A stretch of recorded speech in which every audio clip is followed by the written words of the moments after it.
Hello guys, current affairs funda में आप सभी का स्वागत है। मैं हूं आपके साथ अभिषेक शर्मा और आज के इस वीडियो सेशन में हम 15 सितंबर तक के सभी इंपॉर्टेंट करंट अफेयर्स कवर करने वाले हैं। हमेशा की तरह आप इस वीडियो को अंत तक जरूर देखिएगा, आज भी आपको काफ़ी कुछ जानने के लिए मिलेगा। साथ ही गाइस, इस सेशन को शुरू करने से पहले आप सभी को बताना चाहूँगा, यदि आप हमारे daily current affairs PDF, weekly PDF, monthly PDF और हर महीने के banking and economic awareness PDF चाहते हैं तो करंट अफेयर्स फंडा का 1 ईयर मेंबरशिप प्लान आप ज्वाइन कर सकते हैं, जिसका लिंक आपको वीडियो के डिस्क्रिप्शन में या फिर फर्स्ट कमेंट में मिल जाएगा। आपको बता दें, इस 1 ईयर मेंबरशिप प्लान के तहत जितना भी हमारा पीडीएफ कंटेंट है वो हम आपको 1 साल तक के लिए प्रोवाइड कराते हैं, जिसे आप डाउनलोड कर सकते हैं, प्रिंट आउट भी निकलवा सकते हैं। इसके लिए चाहे तो आप करंट अफेयर्स फंडा ऐप को इंस्टॉल कर सकते हैं या फिर अपने लैपटॉप या सिस्टम की मदद से वेब लॉगिन भी कर सकते हैं। कोई भी आपका एग्जाम हो, बैंकिंग, एसएससी, रेलवे या फिर स्टेट पीसीएस, जहाँ पर भी जनरल अवेयरनेस या करंट अफेयर्स पूछे जाते हैं, सभी एग्जाम्स के लिए हमारे पीडीएफ कंटेंट काफ़ी यूजफुल है। तो कोई भी अगर आपका डाउट है हमारे इस पीडीएफ कोर्स से संबंधित तो आप कमेंट बॉक्स में अवश्य लिखिएगा। चलिए फिर करते हैं शुरुआत इस वीडियो सेशन की। हमेशा की तरह सबसे पहले आज का क्वेश्चन देख लेते हैं, इसका आंसर आपको अभी कमेंट बॉक्स में करना है।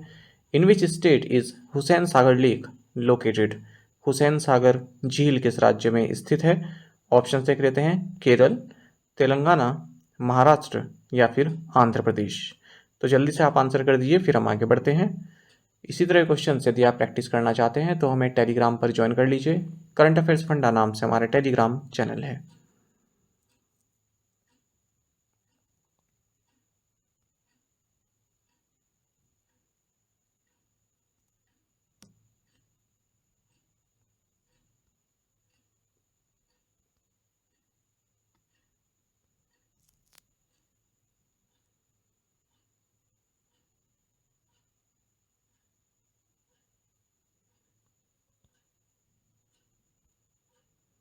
What is the theme for international day of democracy on सितंबर 15? 15 सितंबर को आयोजित अंतर्राष्ट्रीय लोकतंत्र दिवस का विषय क्या है, थीम क्या है? ऑप्शंस आपके सामने हैं और सही आंसर ऑप्शन बी है, एम्पावरिंग द नेक्स्ट जनरेशन। आपको जानना चाहिए, साल 2007 में यूनाइटेड नेशन जनरल असेंबली ने एक रेजोल्यूशन अडॉप्ट किया जिसमें किया गया कि 15 सितंबर को हर साल इंटरनेशनल डे ऑफ डेमोक्रेसी मनाया जाएगा और पहली बार ये डे साल 2008 में मनाया गया। आपको जानना चाहिए इस डे को मनाने के पीछे जो आइडिया है वो ये है कि 15 सितंबर 1997 को इंटर पार्लियामेंट्री यूनियन द्वारा यूनिवर्सल डिक्लेरेशन ऑन डेमोक्रेसी को अडॉप्ट किया गया था। आपको जानना चाहिए साल 2023 में इंटरनेशनल डे ऑफ डेमोक्रेसी का थीम है empowering the next generation. Who has become the fastest Indian spinner to take 150 wickets in one day international cricket? एक दिवसीय अंतर्राष्ट्रीय क्रिकेट में सबसे तेज 150 विकेट लेने वाले भारतीय स्पिनर कौन बन गए हैं? ऑप्शंस आपके सामने हैं। सही आंसर ऑप्शन बी है, कुलदीप यादव। आपको जानना चाहिए, श्रीलंका के अगेंस्ट खेलते हुए एशिया कप में Indian wrist spinner Kuldeep Yadav ये फास्टेस्ट इंडियन स्पिनर बन गए हैं जिन्होंने 150 ओडीआई विकेट्स लिए हैं। ये कीर्तिमान इन्होंने 88 मैचेस में 88 मैचेस में प्राप्त किया है। आपको जानना चाहिए, Kuldeep overall 4th fastest spinner हैं जिन्होंने 150 विकेट्स लिए हैं ओडीआई में। इनसे पहले सकलेन मुश्ताक हैं, राशिद खान हैं और अजंता मेंडिस हैं। साथ ही ये सेकंड फास्टेस्ट इंडियन बॉलर बन गए हैं जिन्होंने 150 विकेट्स लिए हैं। इनसे पहले मोहम्मद शमी जो है फास्टेस्ट इंडियन बॉलर हैं, इन्होंने 80 मैचेस में जो है 150 विकेट्स लिए थे। ठीक है, तो स्पिनर्स के मामले में तो ये फास्टेस्ट है, लेकिन अगर हम ओवरऑल देखें जिसमें चाहे फास्ट बॉलर हो या स्पिनर हो, उसमें सेकंड इंडियन बॉलर हैं, ये सेकंड फास्टेस्ट। एक और रिकॉर्ड हमको जानना चाहिए, इंडियन स्पिनर रविंद्र जडेजा, इन्होंने इरफान पठान को पीछे छोड़ दिया है और एशिया कप में भारत की ओर से लीडिंग विकेट टेकर बन गए हैं इस ओडीआई फॉर्मेट में। इन्होंने 18 इनिंग्स में 24 विकेट लिए हैं, वही इरफान पठान ने 12 इनिंग्स में 22 विकेट्स लिए थे। Who has been appointed as the chairman of Mastercard India? Mastercard India के चेयरमैन के रूप में किसे नियुक्त किया गया है? ऑप्शंस आपके सामने हैं। सही आंसर ऑप्शन सी है, रजनीश कुमार। आपको जानना चाहिए, मास्टर कार्ड जो कि ग्लोबल टेक्नोलॉजी कंपनी है पेमेंट इंडस्ट्री से रिलेटेड, इन्होंने रजनीश कुमार जो कि फॉर्मर चेयरमैन रहे हैं स्टेट बैंक ऑफ इंडिया के, इन्हें मास्टर कार्ड इंडिया का चेयरमैन नियुक्त किया है। आपको बता दें, मिस्टर कुमार कई सारी कंपनीज के बोर्ड में शामिल है, जैसे भारत पे के बोर्ड में ये चेयरमैन हैं। और HSBC, Asia Pacific, L&T, Brookfield property management, इनके बोर्ड्स में भी ये शामिल हैं।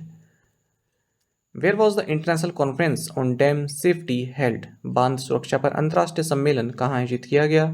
ऑप्शंस आपके सामने है। सही आंसर ऑप्शन बी है, जयपुर। आपको जानना चाहिए वाइस प्रेसिडेंट जगदीप धनखड़, इन्होंने जयपुर राजस्थान में international conference on dam safety को इनोग्रेट किया है। और लगभग 15 कंट्रीज से जो प्रोफेशनल्स हैं उन्होंने इस कॉन्फ्रेंस में पार्टिसिपेट किया।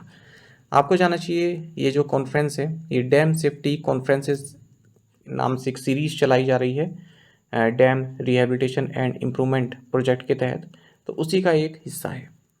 साथ ही आपको जानना चाहिए यूनियन मिनिस्टर फॉर जल शक्ति गजेंद्र सिंह शेखावत, इन्होंने national centre for earthquake safety इसको इनोग्रेट किया है MNIT जयपुर में। हु लॉन्च्ड आयुष्मान भव कैंपेन एंड आयुष्मान भव पोर्टल फ्रॉम राजभवन गांधीनगर गुजरात? राजभवन गांधीनगर गुजरात से आयुष्मान भव अभियान और आयुष्मान भव पोर्टल का शुभारंभ किसने किया? ऑप्शंस आपके सामने है। सही आंसर ऑप्शन ए है, द्रौपदी मुर्मू। आपको जानना चाहिए द्रौपदी मुर्मू जो कि इंडियन प्रेसिडेंट हैं, इन्होंने आयुष्मान भव कैंपेन और आयुष्मान भव पोर्टल को लॉन्च किया है राजभवन गांधीनगर गुजरात से। आपको बता दें इस कैंपेन का मकसद है जो हेल्थ केयर सर्विसेज है वो हर घर तक पहुंच सके, हर कोने तक पहुंच सके। आपको बता दें इसके तहत आयुष्मान भव के तहत जो हेल्थ मेलाज हैं, मेडिकल कैंप्स हैं, ये एक इम्पोर्टेंट कंपोनेंट हैं जिन्हें हफ्ते में एक बार जितने भी हेल्थ एंड वेलनेस सेंटर्स हैं और कम्युनिटी हेल्थ सेंटर्स हैं वहाँ पर सेटअप किया जाएगा। India and which country launched infrastructure finance bridge? Bharat और किस देश ने इंफ्रास्ट्रक्चर फाइनेंस ब्रिज लॉन्च किया? ऑप्शंस आपके सामने हैं। सही आंसर ऑप्शन बी है, यूनाइटेड किंगडम। आपको जानना चाहिए भारत और यूनाइटेड किंगडम ने इंफ्रास्ट्रक्चर फाइनेंस ब्रिज इसको लॉन्च किया है जिसका मकसद है इंडिया की जो नेशनल इंफ्रास्ट्रक्चर पाइपलाइन है उसको सपोर्ट करना, उसके तहत जो इन्वेस्टमेंट है उसको अट्रैक्ट करना।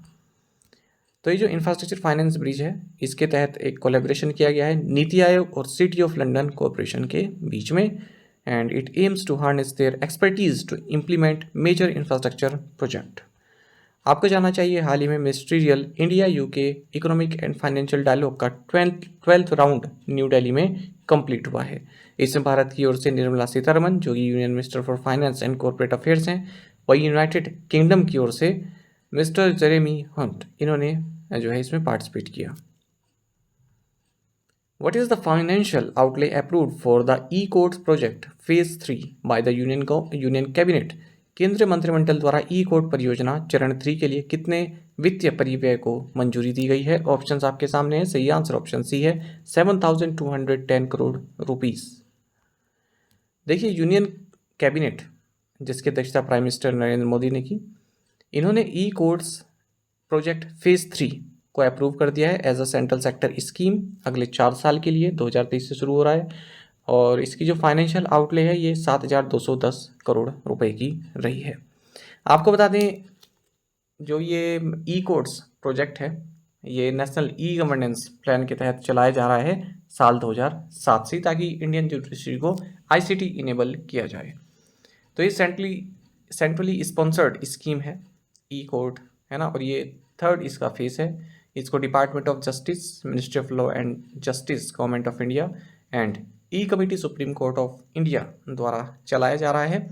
और इसका मकसद ये है कि जो लोग जुडिशल सर्विसेज से संबंधित जो सहायता है उनको प्राप्त नहीं कर पाते तो उनके लिए ई सेवा केंद्र उनके लिए स्थापित किए जाएं, ठीक है, वहाँ पर जाकर वो जो भी उनके कार्य हैं उनको ऑनलाइन कर सकें, जो भी कोर्ट से संबंधित कार्य हैं जो ऑनलाइन हो सकते हैं वहाँ से एक्सेस कर सकें जिनके पास इस तरह की टेक्नोलॉजी नहीं है।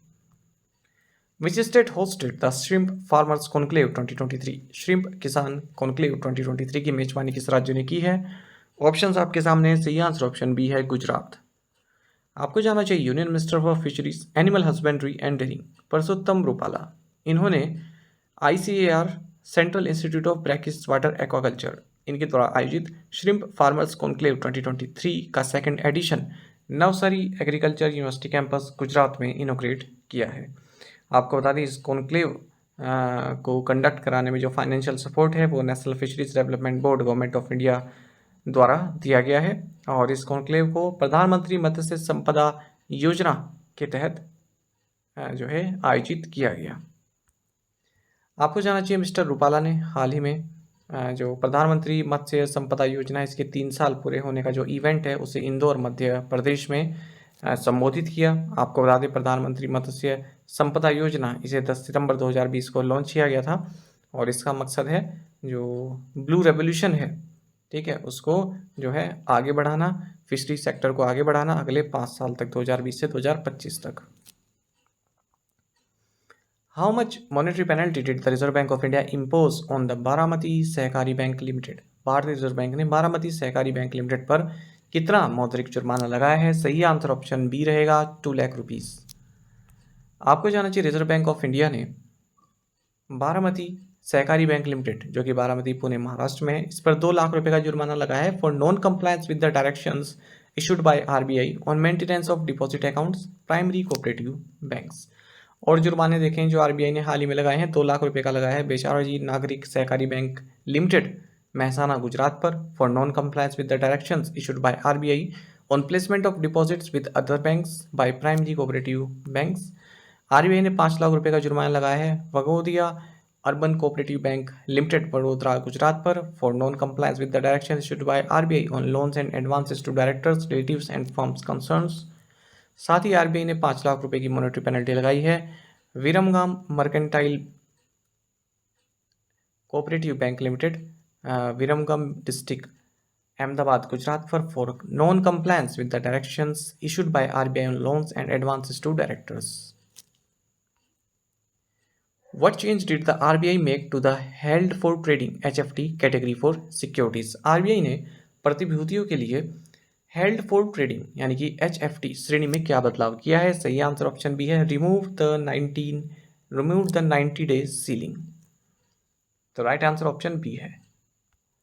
आपको जानना चाहिए रिजर्व बैंक ऑफ इंडिया ने जो इन्वेस्टमेंट जो बैंक्स द्वारा होती हैं उन पे जो कैटेगराइज किया गया है उससे संबंधित कुछ गाइडलाइंस को रिवाइज किया है, ठीक है। जो बैंक्स द्वारा इन्वेस्टमेंट को जो कैटेगराइज किया जाता है उससे संबंधित जो गाइडलाइंस है उनको रिवाइज किया ताकि ग्लोबल स्टैंडर्ड को वो मैच कर सके। तो आरबीआई ने यहाँ पर held for trading HFT category के तहत जो सिक्योरिटीज़ रखी जाती हैं उनके लिए 90 डे की सीलिंग थी पहले, अब उसको हटा दिया है और ये जो गाइडलाइन है ये 1 अप्रैल 2024 से इफेक्टिव होगी। साथ ही RBI remove the ceiling on the held to maturity in lenders investment portfolio. साथ ही जो सीलिंग थी हेल्ड टू मैच्योरिटी कैटेगरी पर उसको भी हटा दिया है।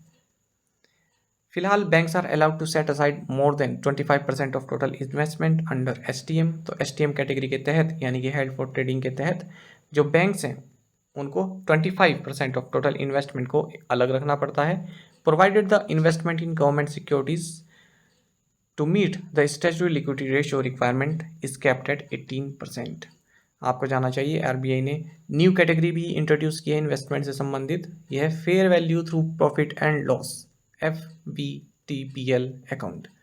तो जो एग्जिस्टिंग HFT कैटेगरी है यानी कि हेल्ड फॉर ट्रेडिंग, ये अब FVTPL यानी कि fair value through profit and loss account इस कैटेगरी का हिस्सा होगी।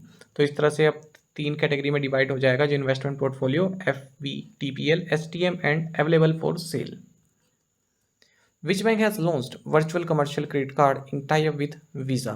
किस बैंक ने वीज़ा के साथ साझेदारी में virtual commercial credit card launch किया है? सही आंसर ऑप्शन डी है, इंडसइंड बैंक। आपको जानना चाहिए वीज़ा के साथ सहयोग से इंडसइंड बैंक ने वर्चुअल कमर्शियल कार्ड लॉन्च किया है जो कि एक क्रेडिट कार्ड है that will redefine cross border transactions for corporates and travel agents. तो ट्रैवल एजेंट्स और कॉर्पोरेट्स जो क्रॉस बॉर्डर ट्रांजैक्शंस करते हैं उनके लिए ये कार्ड लॉन्च किया गया है। तो ये कॉर्पोरेट्स और ट्रैवल इंडस्ट्री को हेल्प करने वाला है जो कि मल्टीपल फॉरेन करेंसीज में कई सारी बुकिंग्स करते हैं। तो इसमें एडिशनल लेयर ऑफ सिक्योरिटी दी जा रही है। बाकी इंडसइंड बैंक के बारे में आपको जानना चाहिए MD and CEO सुमन कत्पालिया है, हेडक्वार्टर्स मुंबई महाराष्ट्र में है, टैगलाइन है we make you feel richer. हाल ही में आपको जानना चाहिए इंडसइंड बैंक ने first of its kind multi branded credit card launch किया है, IndusInd bank Avios Visa infinite credit card. अपने कस्टमर्स के लिए, और इसके लिए इसने ब्रिटिश एयरवेज एग्जीक्यूटिव क्लब और कतर एयरवेज प्रिविलेज क्लब के साथ पार्टनरशिप की। India and which country signed a memorandum of understanding on cooperation in digital payment mechanism. Bharat और किस देश ने डिजिटल भुगतान तंत्र में सहयोग पर एक समझौता ज्ञापन पर हस्ताक्षर किए हैं? सही आंसर ऑप्शन डी है बांग्लादेश। आपको जानना चाहिए भारत और बांग्लादेश ने 3 मेमोरेंडम ऑफ अंडरस्टैंडिंग साइन किए हैं, जिनमें से एक है डिजिटल पेमेंट मैकेनिज्म से संबंधित। तो ये जो MOU है ये national payments corporation of India and Bangladesh bank के बीच साइन किया गया। इसके अलावा कल्चर एक्सचेंज प्रोग्राम से संबंधित भी एक MOU साइन किया गया है और रिन्यू किया गया है इस कल्चर एक्सचेंज प्रोग्राम को 2023 से 2025 तक के लिए। तीसरा MOU Indian council of agriculture research and Bangladesh agriculture research council के बीच साइन किया गया। Which PSU signed MOU with Delhi Metro Rail Corporation to develop indigenous communication based train control system? स्वदेशी संचार आधारित ट्रेन नियंत्रण प्रणाली विकसित करने के लिए किस PSU ने दिल्ली मेट्रो रेल कॉरपोरेशन के साथ समझौता ज्ञापन पर हस्ताक्षर किए हैं? ऑप्शंस आपके सामने हैं। सही आंसर ऑप्शन ए है BEL।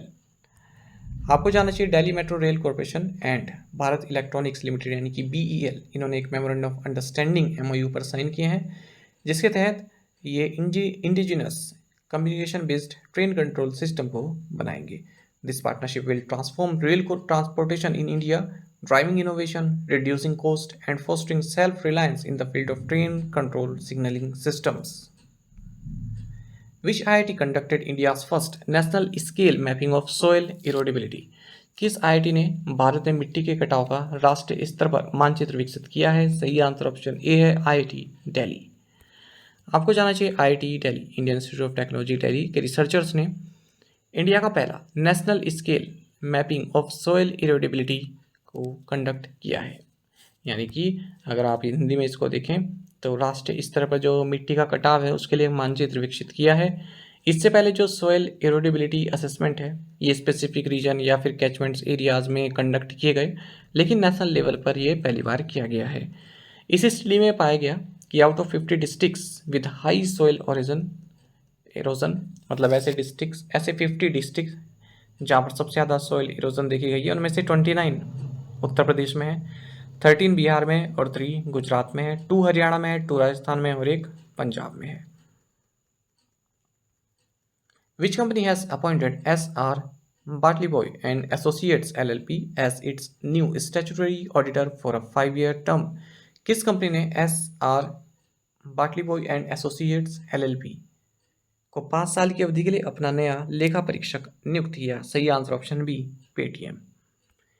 देखिए digital payment service provider Paytm, इन्होंने अपना नया स्टैट्यूटरी ऑडिटर अपॉइंट किया है और ये हैं SR Bartley and associates LLP और 5 साल के लिए इनको किया है। इससे पहले Pricewaterhouse chartered accountants LLP इनके ऑडिटर थे। पेटीएम की बात करते हैं, फाउंडर CEO विजय शेखर शर्मा है, हेडक्वार्टर्स नोएडा उत्तर प्रदेश में है। Which company has signed a strategic MOU with ISRO and INSPACe? किस कंपनी ने इसरो और इनस्पेस के साथ एक रणनीतिक समझौता ज्ञापन पर हस्ताक्षर किए? सही answer option D Amazon web services. देखिए इंडियन स्पेस टेक स्टार्टअप्स जो हैं उनको क्लाउड कंप्यूटिंग के थ्रू जो उनका इनोवेशन है, जो उनका प्रोजेक्ट है, उसको मदद मिल सके क्लाउड कंप्यूटिंग के थ्रू, इसके लिए Amazon web services India private limited इन्होंने एक MOU साइन किया है इसरो के साथ, साथ ही Indian National Space Promotion and Authorisation Centre INSPACe के साथ। This collaboration will give space startups, research institutes and students access to cutting edge cloud technologies that accelerate the development of new solutions in the space sector. Startups will also get access to the AWS Space Accelerator program. आपको यहाँ पर इनस्पेस के बारे में जानना चाहिए। इनस्पेस एक single window autonomous agency है under the department of space of government of India. तो जो भी प्राइवेट सेक्टर स्पेस सेक्टर में जो कार्य करना चाहता है, प्राइवेट सेक्टर कंपनीज, उनके लिए जो नोडल एजेंसी है ये इनस्पेस है। What is the specific time frame provided by RBI to the banks and NBFCs for releasing original property documents after full repayment of the loan amount? ऋण राशि पूरी चुकाने के बाद मूल संपत्ति दस्तावेजों को लौटाने के लिए बैंकों और NBFC को RBI द्वारा प्रदान की गई विशिष्ट समय सीमा क्या है? सही आंसर ऑप्शन बी है 30 डेज। आपको जानना चाहिए कि रिजर्व बैंक ऑफ इंडिया ने सभी जो बैंक्स हैं और नॉन बैंकिंग फाइनेंस कंपनीज हैं, यानी कि एनबीएफसीज, जो असेट रिकंस्ट्रक्शन कंपनीज हैं, एआरसीज, तो उनसे ये कहा है कि यदि कोई संस्था अपने लोन चुका देती है, समय पर चुका देती है, तो चुकाने के बाद आपको उसके जो पेपर हैं, जो कागज़ हैं, वो 30 दिन के अंदर अंदर आपको लौटाने होंगे। These directions are part of the central bank's responsible lending conduct for regulated entities. अगर डिले हो जाते हैं, यदि आप उनके जो ओरिजिनल मूवेबल या इमूवेबल प्रॉपर्टी डॉक्यूमेंट्स हैं उनको आप 30 डेज़ के अंदर नहीं लौटाते हैं, तो आपको इस डिले का कारण बताना होगा उस प्रोवर को, ठीक है। और अगर ऐसा नहीं होगा, ठीक है, तो आपको 5,000 रुपये हर एक दिन का जुर्माना भरना पड़ेगा और ये पैसा दिया जाएगा उस बोरोवर को।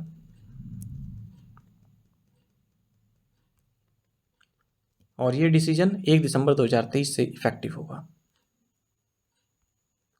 प्रीवियस असाइनमेंट क्वेश्चंस के आंसर देखेंगे। Where is the R Premadasa stadium located? Sri Lanka. Which law states that bad money drives out good? Gresham's law. Who was chief coordinator for India's G20 presidency in 2023? Harshvardhan Shringla. Azali Assoumani, the chairperson of the African Union, is the president of which country? Comoros. Which automaker signed an asset purchase agreement for the acquisition of identified assets related to General Motors India Talegaon plant in Maharashtra? Answer is Hyundai Motor India Limited. आप में से कई student से बिल्कुल सही answer किया है। इसी तरह से आप पार्टिसिपेट करते रहिए। चलिए आज के असाइनमेंट क्वेश्चन देखेंगे। In which state or UT the Neoma airfield is situated? Under which article of the Indian Constitution the President's rule can be imposed in a state? Former Andhra Pradesh Chief Minister N. Chandrababu Naidu is from which political party? Which article of the Constitution provides that Hindi in Devanagari script shall be the official language of the Union?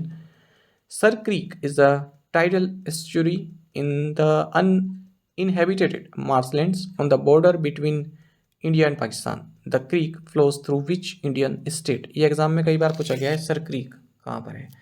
तो इन पांचों questions के answer आप comment box में दीजिएगा। यदि आपको एक question का आंसर भी आता है तो भी आप हमें कमेंट बॉक्स में बता सकते हैं। साथ ही करंट अफेयर्स फंडा को आप टेलीग्राम पर भी ज्वाइन कर सकते हैं। यहाँ पर रेगुलर वीडियो अपडेट्स और करंट क्विजेस हम आप सभी के लिए डालते रहते हैं। साथ ही डिस्कशन ग्रुप में आप किसी भी क्वेश्चन का सोल्यूशन पा सकते हैं। दोस्तों, आप हमारे करंट अफेयर्स की प्लेलिस्ट दी गई है, इसको आप जरूर देखें। अपने दोस्तों के साथ, फेलो एस्पिरेंट साथ हमारे करंट अफेयर्स को आप शेयर जरूर करें। आज का ये सेशन आपको कैसा लगा आप कमेंट बॉक्स में अवश्य बताइएगा। Thank you guys.